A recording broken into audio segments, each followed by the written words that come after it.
miedo. Todo el mundo mirando a uno. Hermanos queridos, estoy muy contento de estar nuevamente con ustedes aquí. Estuve el año pasado, no recuerdo exactamente la fecha. ¿Alguien la recuerda? ¿En mayo. Ah, en mayo. Ok. En mayo del año pasado. Bueno, aún no hace ni un año. Y en este año han pasado tantas cosas, ¿verdad? Tantas sorpresas. Pero sobre todo las cosas, lo que hemos visto y seguimos viendo es cada día la mano y la fidelidad de nuestro Dios. Porque las cosas cambian, el mundo se ha vuelto loco. A cualquier parte donde vas te das cuenta de que el corazón del hombre es exactamente igual. Acabo de estar hace un mes en Israel y algunas personas piensan que en aquel país todos son creyentes, todos aman a Dios, todos tienen temor de Dios y nada más lejos de la realidad. Dicen que el 75% de la población israelí son totalmente indiferentes y no creen prácticamente en nada. Hay un pequeño sector de la población que se conoce como los Haredim o como los ultraortodoxos, que son los que deberían de ser un ejemplo al país, a la nación, y lamentablemente muchas veces no lo son, sino más bien todo lo contrario. Así que mis queridos hermanos, da igual si uno va a Israel, a Estados Unidos, a cualquier país del mundo, el corazón del hombre es igual. En todas partes hay corrupción, abuso de poder, problemas, guerras, rumores de guerras. Pero también tengo una buena noticia para ustedes en esta noche, y es que nuestro Dios no ha cambiado. Él es el mismo ayer, hoy y por los siglos. A Él toda la gloria. Amén. Aleluya. Gloria a Dios. Qué bueno es el Señor. Bueno, yo doy gracias a todos los que han estado orando por nosotros en este tiempo y sobre todo los que han estado orando por la salud de mi hija Miriam, que estuvo el año pasado aquí y algunos de ustedes la conocieron. Nosotros, como dije hace unos días, no estábamos preparados ni como padres ni como pastores para esta prueba tremenda que nos vino así, sin esperarla, de golpe, donde no voy a contar otra vez todo, pero donde el primer diagnóstico que nos dieron es que nuestra hija tenía su cerebro lleno de tumores, que era cáncer y que tenía metástasis en su cuerpo. Cuando esta noticia nos llegó a nosotros, viendo la situación tremenda de nuestra hija, que era incapaz de leer, a veces de mantenerse de pie, sin tener ganas prácticamente de nada, ni de vivir, ni de hablar, ni de comer, sino solamente dormir, dormir y dormir, nosotros simplemente podíamos hacer una cosa. Pero esa cosa es lo más importante de todo, y es orar, clamar al Señor, refugiarnos en Él, en su palabra y en sus promesas.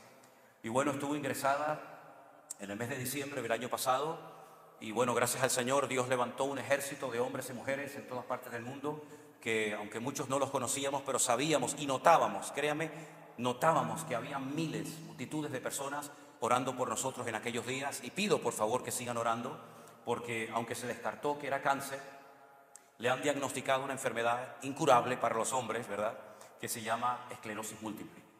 La palabra esclerosis es un término latín que significa heridas o cicatrices, en este caso en su cerebro. Esto puede degenerar de muchas maneras, algunas conocidas y otras todavía desconocidas para la ciencia médica. Puede perder la visión, puede perder el habla, puede perder el equilibrio, en fin, son muchísimas cosas las secuelas que pueden quedar en la vida de una persona que tiene esta enfermedad. Y hace tan solo 20 años atrás no había ningún tipo de tratamiento para personas que habían contraído este tipo de enfermedad. Incluso se sabe que algunas personas eran ingresadas en centros psiquiátricos, en manicomios, ¿verdad?, porque comienzan a hacer cosas muy extrañas, y entonces, como no se sabía lo que realmente tenían, pues muchas veces muchos de ellos terminaban en centros psiquiátricos. Gracias a Dios, hace 20 años los médicos, los científicos comenzaron a investigar y a estudiar esta enfermedad, y han ido avanzando y descubriendo muchas cosas. Todavía quedan muchas lagunas y muchas cosas por descubrir, y en este momento hay más de 25 tratamientos diferentes para esta enfermedad. El tema es que como cada persona es un mundo, no hay un tratamiento para todo el mundo, sino que tiene que ser un tratamiento personalizado. A mi hija le han hecho todo tipo de pruebas, le sacaron sangre, le sacaron líquido de su columna vertebral, etcétera, etcétera. Algunas pruebas muy dolorosas, ¿verdad? Y todas esas pruebas las mandaron a un laboratorio de Suiza, donde las analizaron, las estudiaron y le acaban de informar que dentro de unos días va a comenzar su tratamiento personalizado para ella, un tratamiento que vale miles y miles y miles de euros, pero que gracias al Señor, pues en España tenemos medicina gratuita para todo el mundo, no tenemos que pagar absolutamente nada, lo cual es una bendición porque es un gasto de por vida, ¿verdad? Y van a comenzar a suministrarle parte de ese tratamiento para ver cómo responde, y en base a cómo responde, pues le darán más o le darán menos. Ella tiene que estar ingresada, tal vez probablemente durante todo un día en el hospital, y es como una especie de quimioterapia, para que me entiendan, todo por vena, y entonces esperando a ver cómo reacciona el paciente, y confiamos de que este, digamos, tratamiento pues surta efecto y por lo menos la enfermedad quede ahí y no vaya más, ¿verdad? Todavía joven, ella tiene 26 años, y confiamos de que el Señor, pues por supuesto que tiene todo bajo control, nos ayude en todo esto. Por eso yo una vez más les pido a todos que estén orando por esta situación, porque no es nada agradable, ¿verdad? Ver lo que está pasando en la vida de esta chica, de esta hija nuestra joven, y damos gracias al Señor porque lo más importante de todo, que es por lo que orábamos fundamentalmente, era para que esto sacudiera su conciencia, para que esto despertara su vida y para que volviera verdaderamente al Señor y definitivamente rompiera con todos sus traumas y con muchas cosas que le habían hecho sufrir por desengaños amorosos que había sufrido en el pasado, etcétera, etcétera. Bueno, lo grandioso de todo esto es que estamos realmente sorprendidos, y todos los que la conocían y todos los que la ven hoy en día le dan gloria y gracias al Señor, porque ha sido un cambio en su vida espiritual radical. Ha sido algo realmente tremendo que le ha servido para buscar al Señor de verdad. Gloria a Dios, gloria a Dios. Y ella, el día que nos pidió dar testimonio, ella pudo salir del hospital y subió al púlpito, aunque todavía estaba ahí un poco débil, pero gracias al Señor logró subir a la plataforma y dijo: hermanos, yo sé que mi Dios, si quiere, me puede curar de esta enfermedad.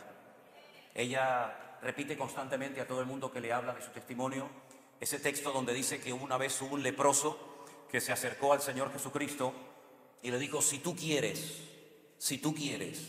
puedes curar. Y el Señor dijo: yo quiero, ¿verdad?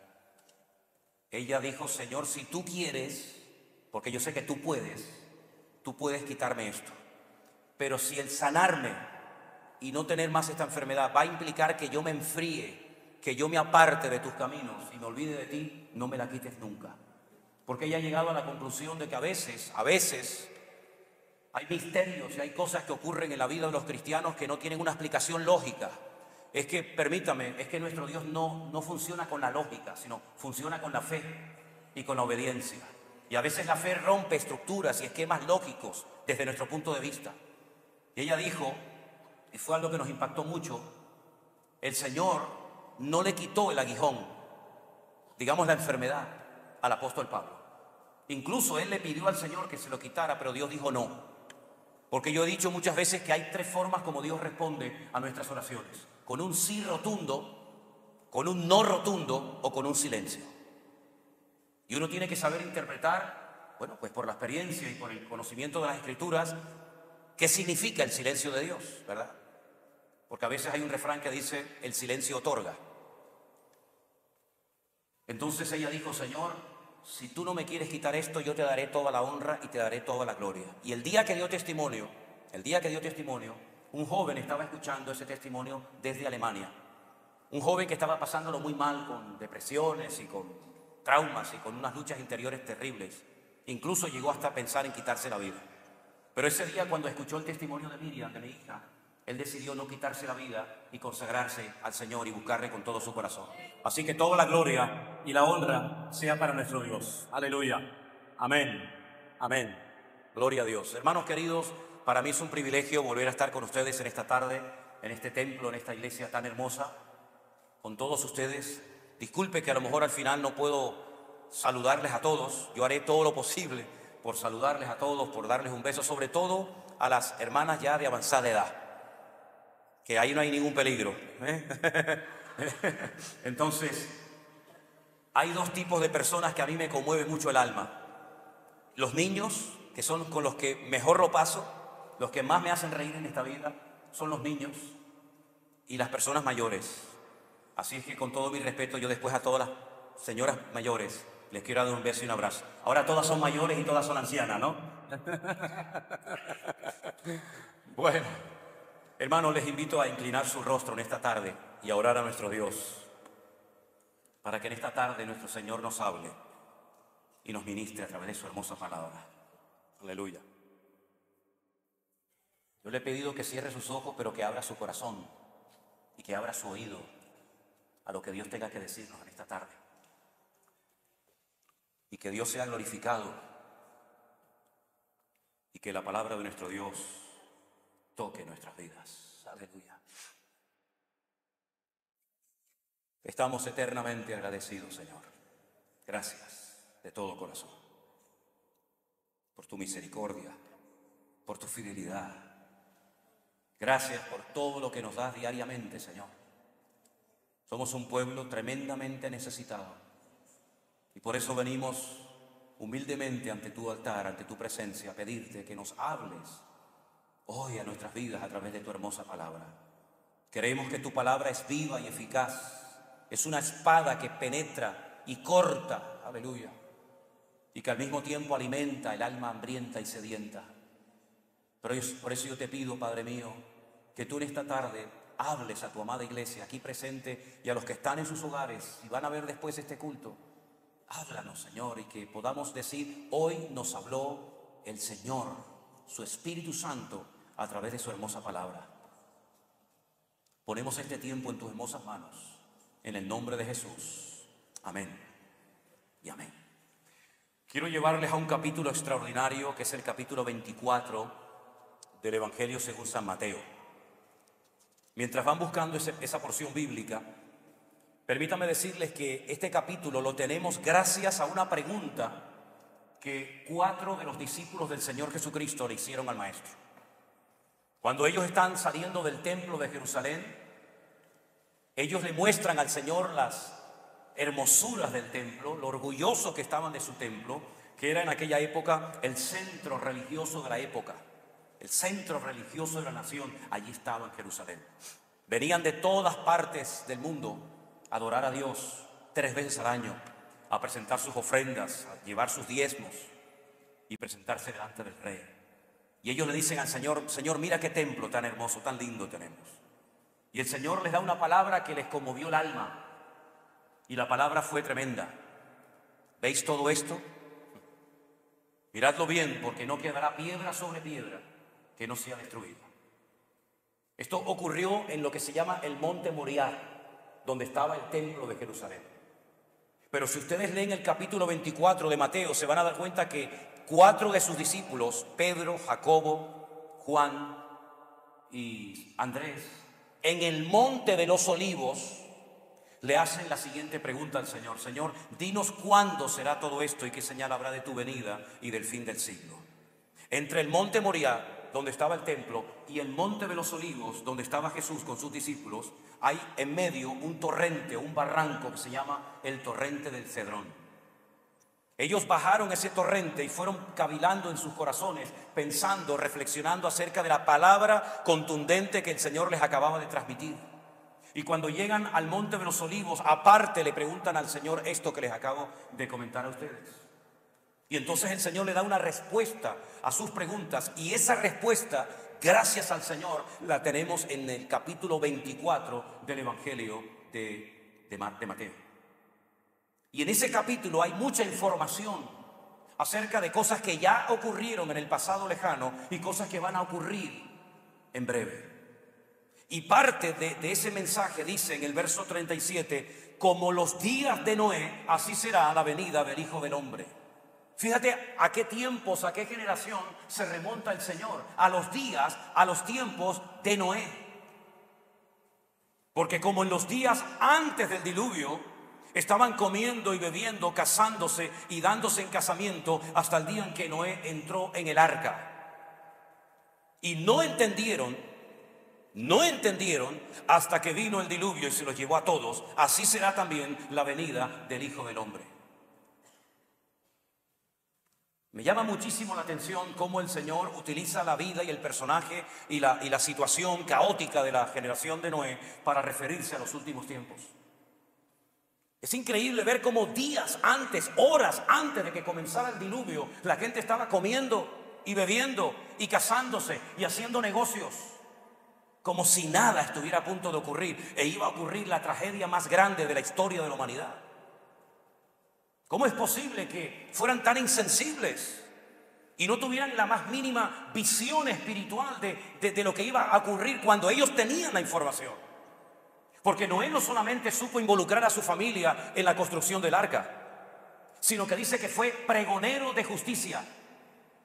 Y durante más de un siglo estuvo advirtiéndole a su generación de que venía un diluvio y que lo iba a destruir todo. Ese era el motivo por el cual él estaba construyendo el arca, para que hubiera un medio de salvación y para que aquellos que quisieran salvarse no perecieran en el diluvio, en las aguas del diluvio. Pero dice que no entendieron, no entendían nada. Y días antes del diluvio estaban llevando una vida totalmente indiferente a una tragedia que estaba próxima a ocurrir delante de sus ojos. Y mi pregunta en esta noche para los que estamos aquí y para la iglesia del Señor es: ¿y nosotros entendemos y somos conscientes del tiempo en el cual estamos viviendo, o nos está sucediendo como pueblo de Dios, como iglesia de Jesucristo, nos está pasando lo mismo que le pasó a la gente en el tiempo de Noé, que no entendieron y que estaban enredados en sus asuntos personales y habían perdido la sensibilidad espiritual, el olfato espiritual, y no eran capaces de interpretar las señales que estaban sucediendo en su tiempo? Yo tengo la sensación hace años y cada vez más de que la iglesia no es consciente de lo que está pasando en el mundo. Yo tengo la sensación de que hay algunos que todavía no se han enterado y no se han despertado a una realidad de que estamos próximos, más que nunca, al retorno inminente de nuestro Señor Jesucristo y al cumplimiento de las profecías que han estado dormidas durante siglos, pero que están comenzando a ocurrir cosas tremendas delante de nuestras narices. Tengo esa sensación hace años, pero sobre todo cada vez que viajo a Israel, me doy cuenta de que ni siquiera los cristianos de allí son conscientes de lo que está sucediendo y de lo que va a suceder en breve. Y hay algunos que están como durmiendo la siesta, como cuando llega el invierno y los osos se meten en la madriguera y duermen y duermen y duermen y después de meses salen. Yo tengo la sensación de que hay parte de la iglesia, no toda, gracias al Señor, que está como dormida, está como anestesiada y ve la televisión y escucha los programas en la radio y lee los periódicos y no despierta y no se da cuenta del tiempo tremendo en el cual estamos viviendo. Y dice aquí que no entendieron hasta que vino el diluvio y se los llevó a todos. ¿Cuánto tiempo ha perdido la iglesia en estos últimos 2000 años, pero sobre todo en estas últimas generaciones, en discusiones absurdas y ridículas que no llevan a ninguna parte? ¿Cuánto terreno ha perdido el cristianismo, la iglesia, en el mundo? Para ponerles un pequeño ejemplo, cuando ustedes ven las 7 iglesias del Apocalipsis, empezando por la primera, Éfeso, Esmirna, Pérgamo, Tiatira, Sardis, Filadelfia, Laodicea, etc. Todas esas iglesias estaban en lo que hoy en día se conoce como Turquía, antaño Asia Menor. Hoy en día no hay ni una iglesia en esas poblaciones donde antaño hubieron congregaciones que alababan y honraban a Dios. Ni una hay. Sino que hoy en día el Islam, los musulmanes, han arrasado con el cristianismo y se han posicionado en un país donde antes había miles y tal vez hasta millones de cristianos adorando a Dios. Miren, por ejemplo, lo que era Europa. De Europa salieron los más grandes avivamientos que jamás la historia ha experimentado. Y un avivamiento no es estar 3 días cantando,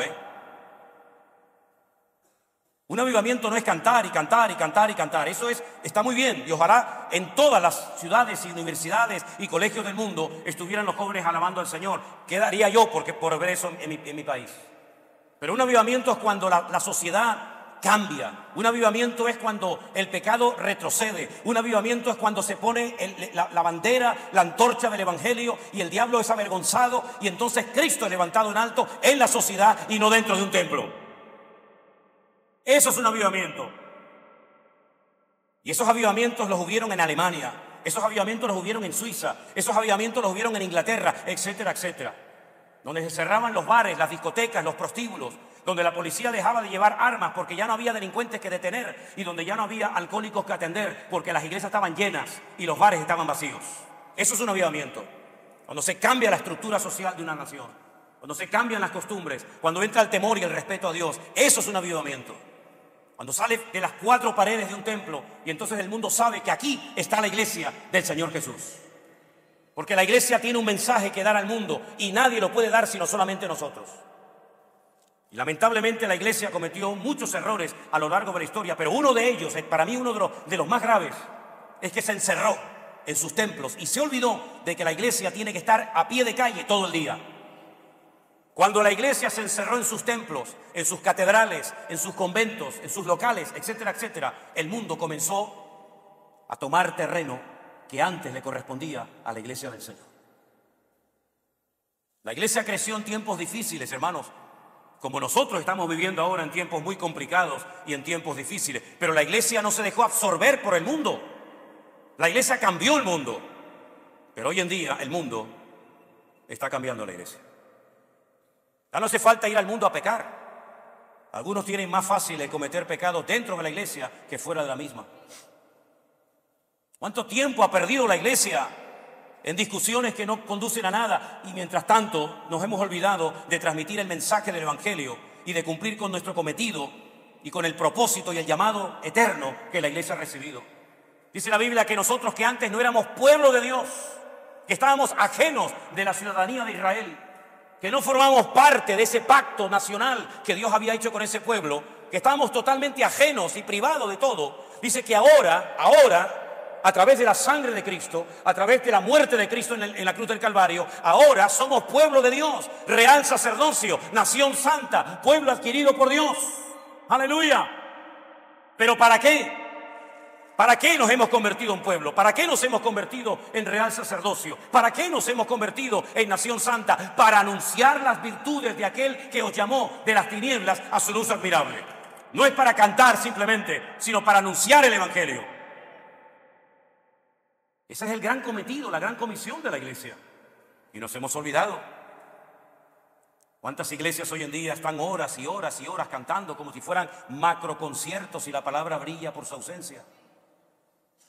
Iglesias que se han establecido en muchas partes del mundo, por supuesto, incluido España, donde son simplemente conciertos donde se canta y se canta, pero allí no hay palabra, allí no hay una declaración en contra del pecado, allí no se llama a la gente al orden, allí no se le dice a la gente que hay que vivir decentemente y con orden, no, porque en cuanto tocas esos temas, la gente se marcha, porque la gente lo que busca es el relajo y la fiesta. Pero la santidad, el orden, la obediencia, el sometimiento, el amor, el respeto, el acatar la palabra de Dios sin cuestionamientos absurdos y ridículos, sin buscarle las cuatro patas al gato, brilla por su ausencia. Por eso, mis queridos hermanos, la iglesia está en crisis. Miren las familias de las iglesias hoy en día. Jamás ha habido tantos divorcios, tantos hijos criados en el Evangelio que abandonan la iglesia como en esta última generación. Como decía hace unos días, ayer o antes de ayer, no recuerdo bien, estuve en un lugar a las afueras de Jerusalén que se llama Yad Shemona. Es una propiedad en una montaña que unos hermanos finlandeses compraron hace muchos años y han plantado muchos árboles y han construido cabañas de madera y hay un hotel y hay restaurantes y hay un auditorio muy bonito para retiros y campamentos de jóvenes. Y me llevaron a un retiro donde estaban jóvenes cristianos que estaban haciendo el servicio militar. Estaban en el ejército. Saben ustedes que en Israel el ejército es obligatorio. Los jóvenes, los varones tienen que ir 3 años y las mujeres, las chicas tienen que ir 2. Y hay muchos jóvenes que son cristianos, que son miembros de congregaciones que van al ejército y ante la alarma de que el 80% de los que entraban al ejército nunca volvían a la iglesia al finalizar su estadía en el ejército, los pastores se despertaron y se dejaron de perder el tiempo en tonterías y se decidieron poner juntos y de vez en cuando hacen congresos, hacen convenciones, hacen reuniones para ayudar y fortalecer la fe de estos muchachos para que den un testimonio dentro y cuando salgan puedan seguir brillando para la gloria del Señor. Y esto me hacía pensar, yo digo, Señor, aquel muchacho llamado José lo llevan a Egipto sin padre, sin familia, sin amigos, sin pastor, sin iglesia, sin nada. Pasa de la noche a la mañana de ser el niño amado y mimado de su padre a ser un esclavo en Egipto. Pero la palabra de Dios nos enseña que aunque parece que todo le salía mal, el Señor siempre estuvo con él. Y cuando pasan los años y sus hermanos van a Egipto, porque no les queda más remedio que bajar a Egipto para comprar alimentos, y él reconoce a sus hermanos, cuando él por fin se da a conocer a sus hermanos, él les dice: no tengan temor, porque no fueron ustedes los que me trajeron aquí, fue mi Dios el que utilizó vuestros celos, vuestra envidia para traerme aquí. ¿Cómo pudo guardar ese muchacho su corazón? ¿Cómo pudo estar tantos años solo, pero manteniendo su santidad y su integridad delante de Dios, hasta el punto que él prefirió ir a la cárcel para respetar a la esposa de su amo antes de caer en aquel pecado, en aquel acto vergonzoso? Y fíjense, por ejemplo, aquellos jóvenes que llevaron cautivos a Babilonia, que los castraron porque si tenían que vivir en el palacio tenían que ser eunucos toda su vida, que no podían tener descendencia, ni familia, ni nada, que les cambiaron el nombre, que los intentaron desprogramar, enseñándoles la cultura, la idiosincrasia, la religión, las costumbres de Babilonia, con otra religión, con otro idioma, sin iglesia, sin pastores, sin nada, pero se mantuvieron firmes porque desde el primer día que entraron a Babilonia, dice la Biblia que propusieron en su corazón agradar a Dios y no dejarse contaminar ni manipular sus vidas por nada ni por nadie. Y yo me pregunto, ¿dónde está esa gente hoy en día? ¿Dónde están esos jóvenes como José, como Daniel, como David y tantos? Que lo pongas donde lo pongas, da igual si lo pones en un lugar de inconverso, da igual si lo pones en un lugar sin iglesia, se mantienen firmes al Señor. ¿Qué le ha pasado a la iglesia de Dios? ¿Qué le ha pasado a los creyentes? Bueno, que la iglesia necesita un cambio urgente. En Europa se produjo una gran transformación de la iglesia hace siglos y conocemos ese movimiento como la Gran Reforma, pero yo creo que hace falta hacer una reforma de la reforma. Porque es increíble ver el estado espiritual de muchas congregaciones que no tienen ningún motivo para quejarse, sino para servir al Señor por todo lo que el Señor les ha dado. Y si ustedes supieran los motivos por los cuales se han dividido algunas congregaciones, yo no sé si echarnos a reír o a llorar. Estuve en una congregación que tenía más de 150 años de historia. Una iglesia fundada con sangre y lágrimas. Una iglesia que puso la primera piedra de esa iglesia, la tatarabuela de mi esposa Elena. Donde eran perseguidos, donde eran humillados y donde los jóvenes que se convertían en aquel tiempo a Cristo eran expulsados de sus hogares. No se les daba trabajo, se les cerraban todas las puertas. Pues resulta de que en esa congregación durante más de un siglo las mujeres no podían orar. Era pecado mortal. No podían orar. Y un día un pastor, amigo mío, hablando con algunos ancianos, algunos líderes y obreros de la iglesia, dijo: yo creo que sería muy bueno que las hermanas pudieran también orar en un momento determinado, en un culto. Bueno, ¿para qué fue aquello, hermanos? Se produjo una revolución para mal dentro de la iglesia. Se dividió la congregación, se pelearon los hermanos y fue un escándalo en un pequeño pueblo donde el pueblo está dividido en la mitad cristianos y la mitad evangélicos. Es tremendo, ¿verdad? Por decirle a las hermanas que ahora podían orar en los cultos, se dividió una iglesia de más de 150 años. Conozco otra iglesia que al principio era muy pequeña, había muy poca membresía. Y entonces cuando llegaba el día de la participación del pan y el vino, la comunión o la Santa Cena o como lo llamen, pues tenían una copa, porque bueno, al fin y al cabo eran poquitas personas y con una copa pues se cubría. Pero como la iglesia fue creciendo y creciendo, pues hombre, ya con una copa se tardaba demasiado y aparte, hombre, no es lo mismo beber de una copa a 4 personas que beber 200 personas. Y con todo esto del COVID y todas estas cuestiones se decidió darle una copita individual a cada miembro. Se dividió la iglesia. Porque nunca, jamás hemos tomado la Santa Cena en copas individuales, sino tiene que ser la copa del Señor. Y se dividieron y se pelearon. Y algunos se dejaron de hablar. Y algunos pelearon entre sí y se discutieron. Conozco otras iglesias que cuando alguien propuso cantar canciones que no fueran necesariamente himnos, sino coros o como lo llamen, la iglesia se dividió en 20 pedazos, porque eso era un sacrilegio, cantar coritos o canciones y no himnos en una iglesia. Y yo imagino al diablo frotándose las manos, viendo las ridiculeces por las cuales la casa de Dios se ha dividido y los hermanos se han peleado entre sí y se han dejado de hablar. Hermanos, necesitamos un bautismo, pero un bautismo de amor. Porque si realmente nos amáramos, seríamos capaces de soportarnos. Y a mí no me importa si tú levantas las manos o no las levantas. A mí no me importa si usted alaba al Señor de una manera o de otra. A mí no me importa si usted, hermano, se quiere poner el velo, la mantilla o no. A mí lo que me interesa es que si Cristo te ha lavado con su sangre, tú eres mi hermano y tenemos que amarnos durante toda la vida. ¡Aleluya! Eso es lo que el Señor está buscando en su iglesia. Muchas veces me preguntan, pastor, hermano Sierra, ¿su iglesia a qué denominación pertenece? Y le digo, no me haga perder el tiempo. Hay más de 4.500 millones de inconversos en el mundo que yo tengo que alcanzar de alguna manera antes de que me vaya de este mundo. Y me queda menos ministerio que el que ya he desarrollado y yo no voy a perder el tiempo en tonterías. Si usted quiere ponernos una etiqueta, venga el domingo al culto, mire el culto y usted póngale la etiqueta que quiera.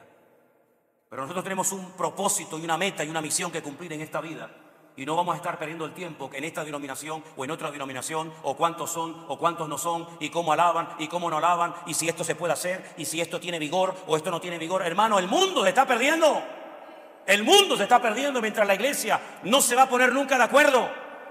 Pero es que Dios no nos ha llamado a estar siempre de acuerdo, pero Dios nos ha llamado a mantener la paz, a mantenernos unidos y amar a Cristo y levantarlo en alto a pesar de nuestras diferencias. Para la gloria de Dios, aleluya. Yo noto en la iglesia muchos heridos. En estos 3 años hemos trabajado con muchas personas de muchas partes del mundo, como ustedes saben. Y hemos entrado en contacto con personas que hacía muchos años que no se congregaban. Conocí en México a una hermana que me decía que hacía 18 años que se había apartado de los caminos del Señor. Conocí en el Monte de los Olivos precisamente a una hermana colombiana que estaba sola en Israel y que pidió unirse a nuestro grupo. Y cuando ella abrió su corazón por las heridas, por lo mal que lo había pasado en su congregación, en su juventud, hacía 40 años que había dejado de congregarse. Con este tipo de personas hemos tenido que lidiar y trabajar en los últimos años. Con gente herida, gente lastimada. Y déjeme que les diga algo, ser herido en la vida es inevitable. No vayas por la vida creyendo que nunca te vas a sentir ofendido, ni herido, ni maltratado, ni malinterpretado. Es imposible, porque somos de carne y de hueso. Y por muy cristianos o pastores que seamos, tenemos emociones, tenemos sentimientos. Pero déjame que te diga algo.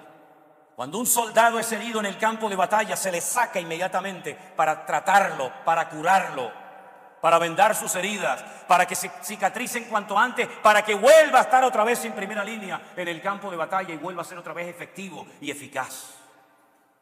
Y tú no vas a ser un cristiano, no vas a ser un ministerio efectivo en el reino de Dios, causando impacto en las filas del enemigo, si tu alma está herida.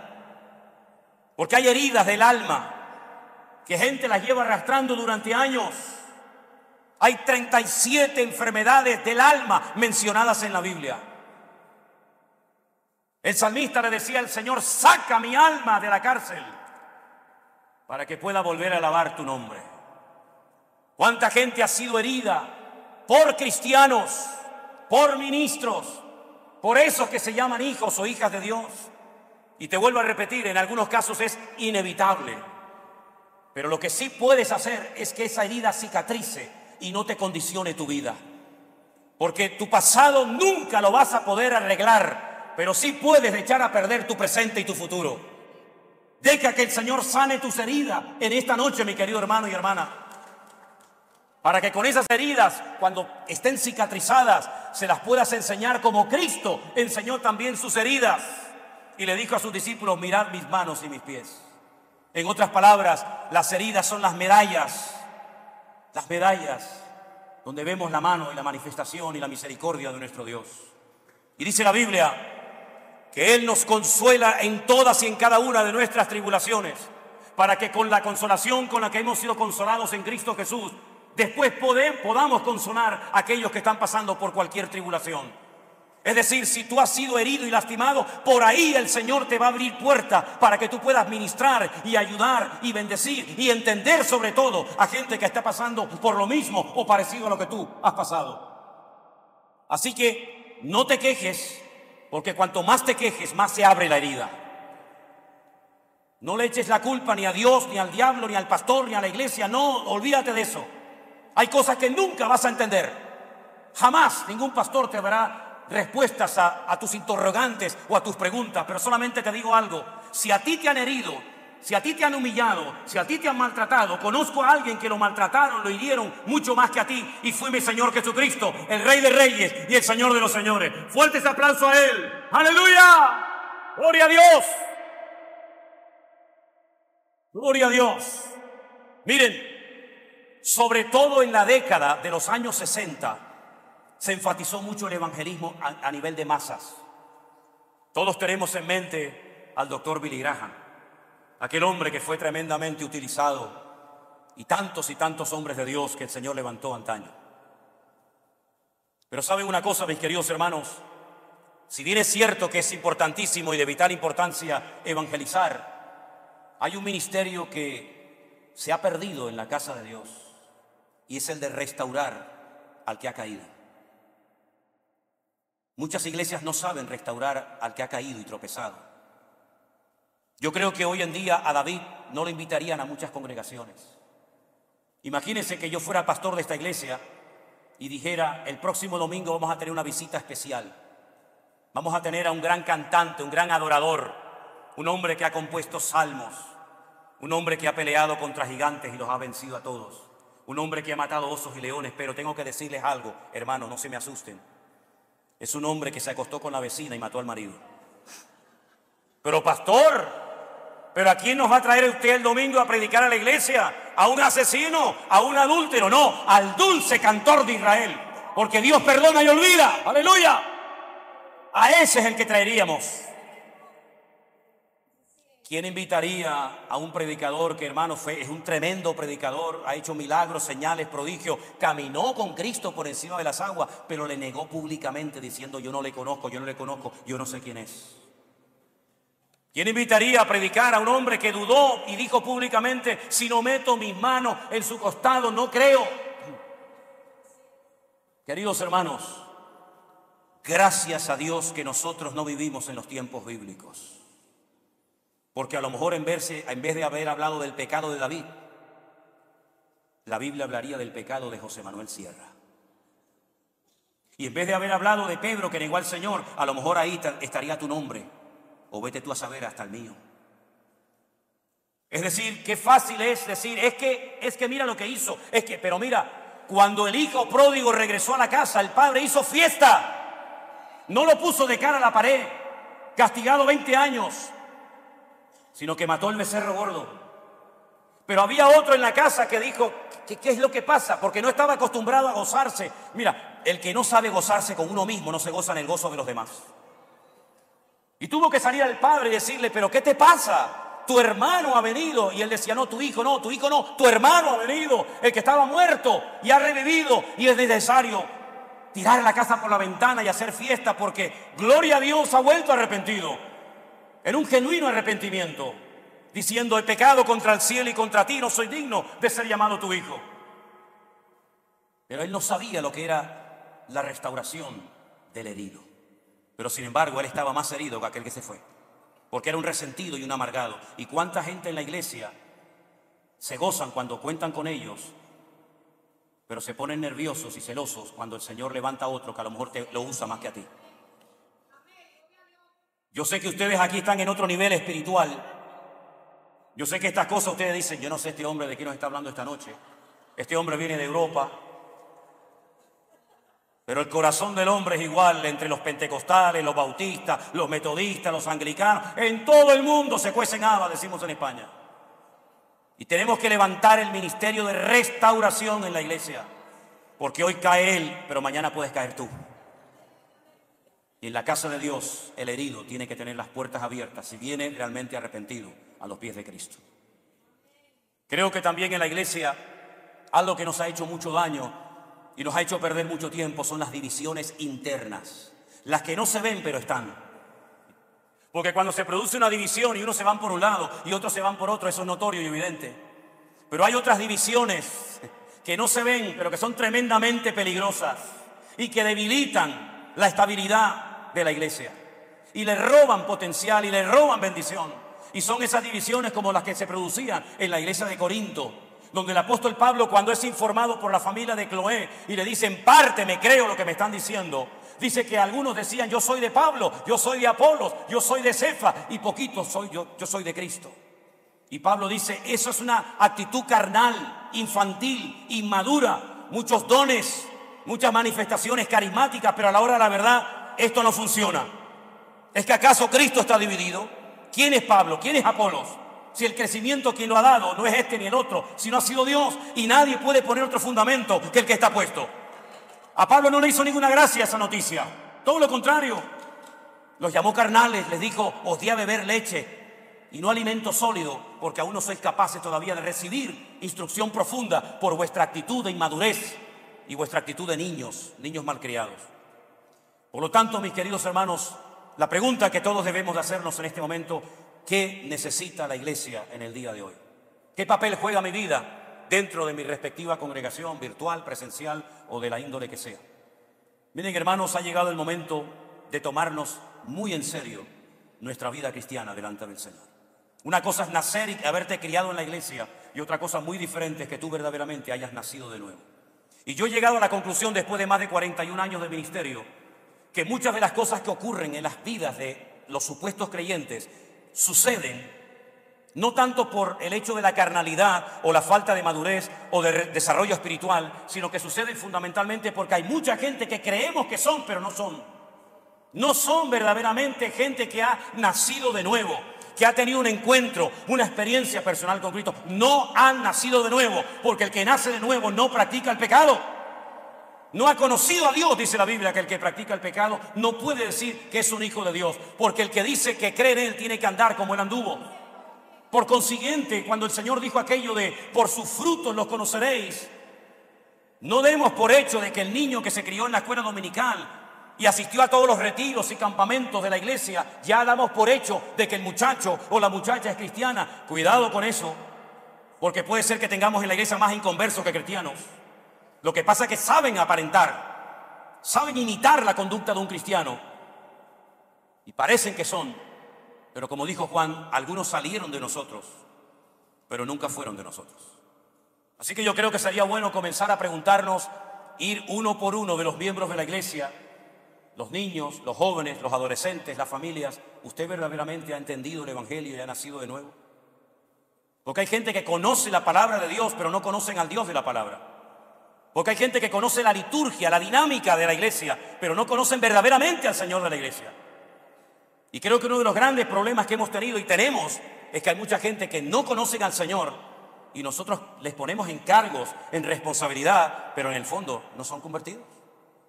Por eso actúan como actúan, por eso hablan como hablan, por eso hacen lo que hacen, porque no tienen temor de Dios en su vida. Y el temor de Dios, dice la Biblia, que es el principio, no el fin, el principio de la sabiduría.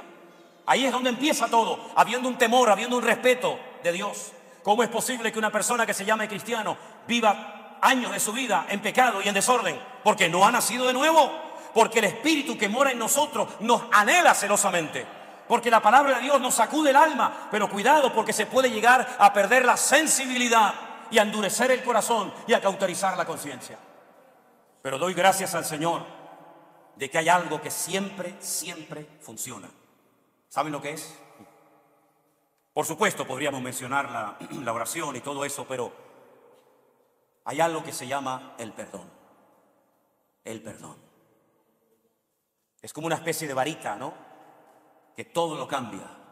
Cuando dos hermanos que se dejaron de hablar, cuando dos pastores que ya no se hablan entre ellos, cuando dos congregaciones que se distanciaron, cuando ese hermano que viene por una calle, tú te cruzas a la otra para no encontrarte con él o con ella, cuando se produce el perdón, eso trae una libertad, eso trae una paz y un respaldo de Dios increíble. Durante más de 22 años, dos hermanos no se hablaron. Uno de ellos había dicho, te voy a matar en cuanto tenga la oportunidad de hacerlo. No pudo hacerlo porque se fue lejos, pero siempre tuvo esa obsesión en su cabeza. Mataré a mi hermano por lo que me hizo, mataré a mi hermano por todo lo que me engañó. Pero llegó un momento en el que se encontraron los hermanos gemelos, Jacob y Esaú, y la Biblia dice que se abrazaron, se perdonaron, es decir, se reconciliaron el uno con el otro. Y se produjo una restauración de relaciones deterioradas. Y vino la paz a las vidas de ambos. Allí había un chiquitito llamado José, que no había visto nunca en su vida al tío Esaú.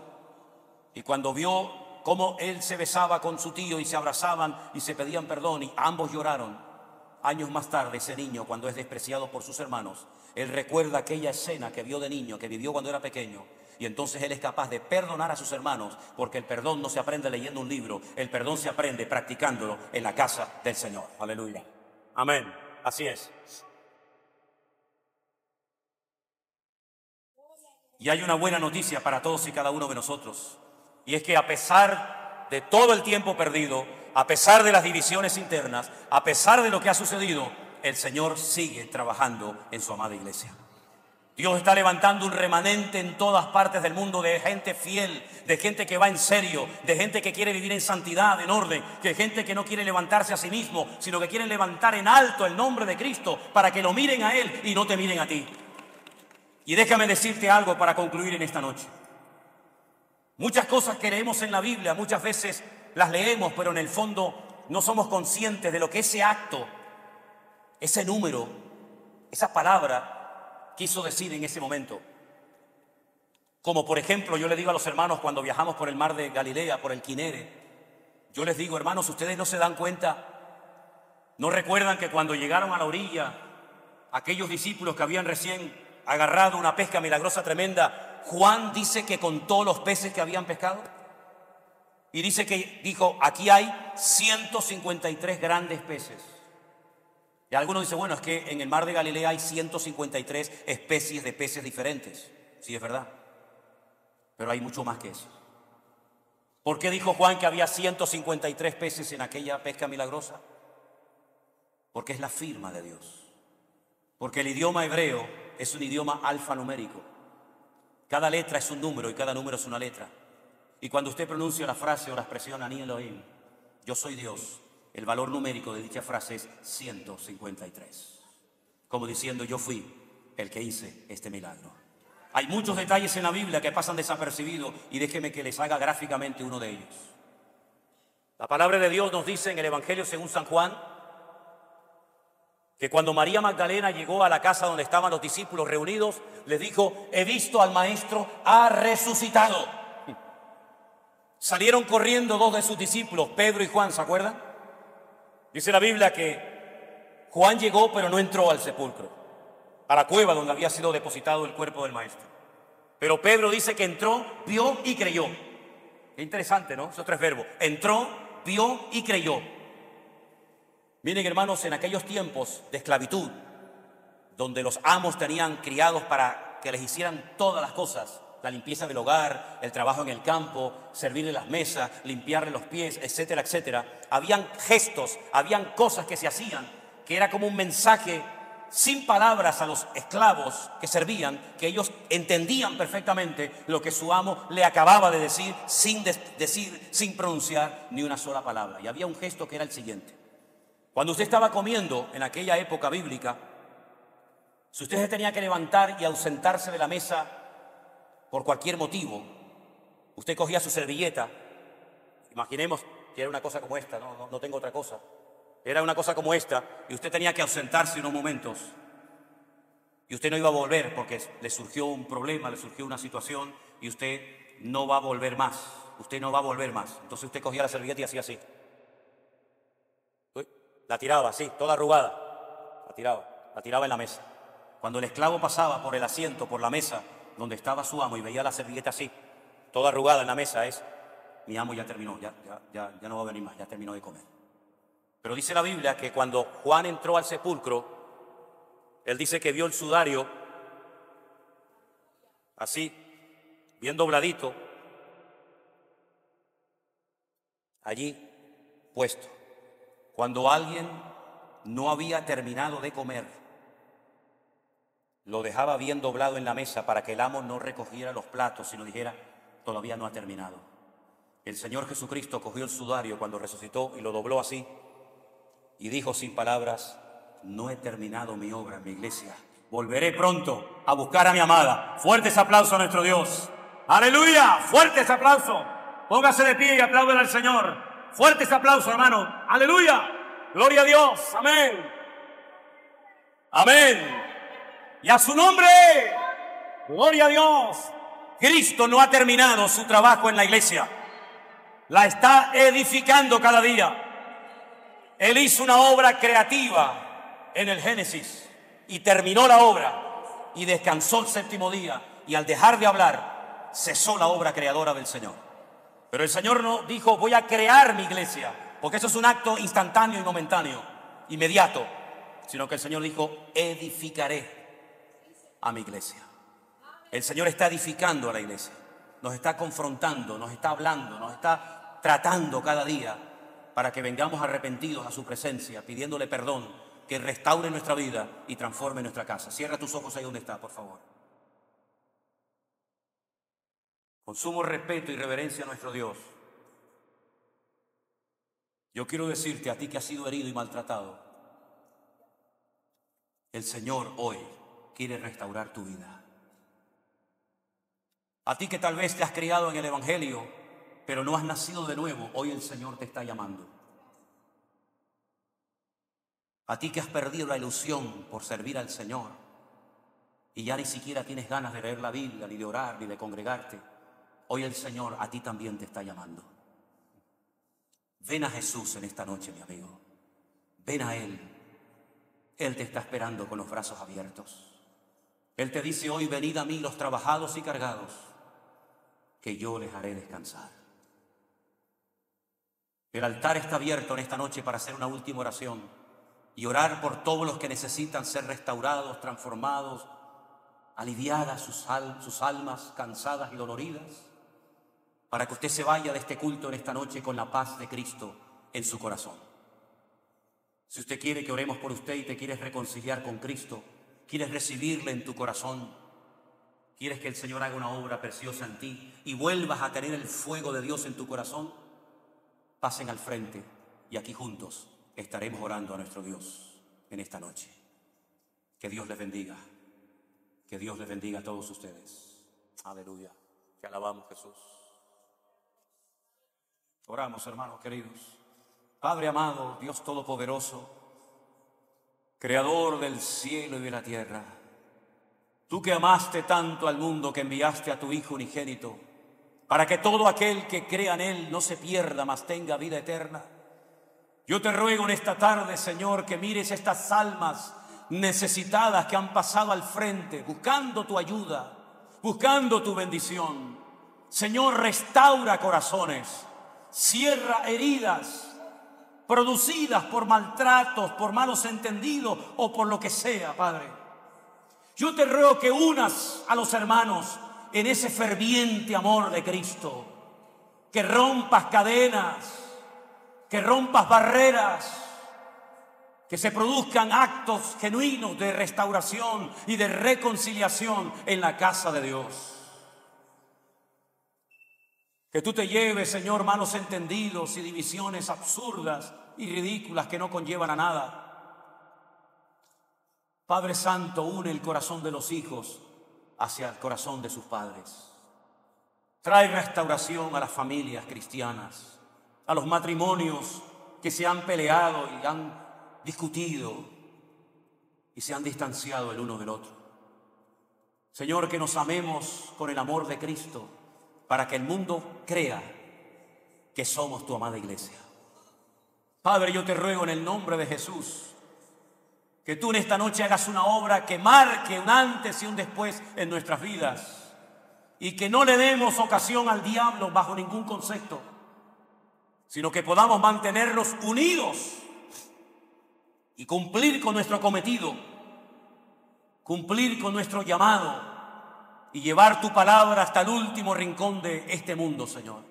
Rogamos para que levantes a tu amada iglesia y avives tu obra en medio de los tiempos. Y que el mundo sea sacudido por la iglesia y no la iglesia sacudida por el mundo. Arranca de nosotros toda vanidad, toda carnalidad, toda cosa que no te agrada a ti, amado Dios. Y trae respeto, orden y santidad a la casa de Dios. Para que el mundo, Señor, vea que todavía hay un pueblo que ama y reverencia a Dios. Y te daremos a ti toda la gloria y la honra por los siglos de los siglos. Amén, amén y amén. Dios les bendiga, mis queridos hermanos. Saluda a su hermano en esta tarde con un abrazo. Dígale, hermano, Dios le bendiga. Dios le guarde toda su vida. Bendiciones. Dios le bendiga, mi hermano querido. Dios le bendiga.